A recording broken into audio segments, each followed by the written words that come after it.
ये कहा जाता है कि you are the average 5 people you spend most of your time with, यानी कि आप उन 5 लोगों का एवरेज हो जिनके साथ आप अपना सबसे ज़्यादा समय बिताते हैं। आपने कई बार सुना होगा कि जैसा आप सोचते हो वैसा आप बन जाते हो।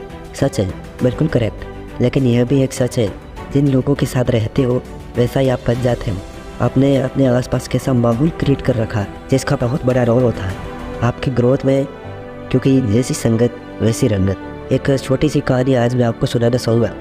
एक जंगल में एक बहुत बड़ा पेड़ था। उस पेड़ पर एक बाज ने घोंसला बना रखा था और उसी पेड़ के ठीक नीचे एक मुर्गी ने अंडे दे रखे थे। एक दिन उस बाज का अंडा नीचे गिरा और गिरकर उन मुर्गियों के अंडों के साथ जाकर मिल गया। कुछ ही दिनों बाद समय आने पर वह अंडा फूटा और उस अंडे में से बाज का बच्चा बाहर निकला।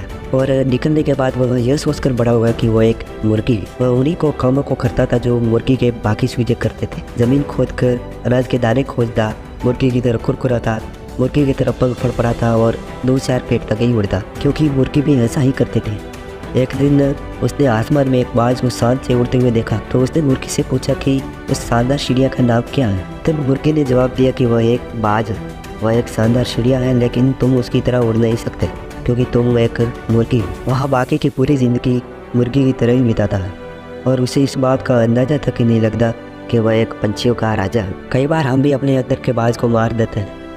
उन मुर्गियों के बीच में रहकर हम भी उस अंडे की तरह गलत एनवायरनमेंट में एंटर कर जाते हैं। नेगेटिव माहौल में एक छोटी सोच वाली मुर्गियों के साथ रहते हैं और इसी कारण हम अपने अंदर के बाज को कभी जगह ही नहीं पाते हैं। उन लोगों को खुद से घेर लो जो तुमसे भी ज़्यादा स्मार्ट है, तुमसे भी बड़ा सोचते हैं, क्योंकि तुम्हारे बाज होने का तब तक कोई फ़ायदा नहीं जब तक आप उन मुर्गियों के बीच में रहते हो। किसी ने क्या खूब कहा है, if you are smartest in your class you are in wrong class. अगर आप अपने से कम नॉलेज वाले, कम एक्सपीरियंस वाले लोगों के साथ रहोगे तो उस ग्रुप में आप स्मार्ट तो रहोगे लेकिन आपकी ग्रोथ कभी नहीं होगी। अगर आप भी किसी ऐसे ही ग्रुप में हो तो छोड़ दो उन ग्रुप को और खुद को सर्च कर दो। तो अगर अपने अंदर के बाज को जगाना चाहते हो तो मुर्गियों के बीच रहना छोड़ दो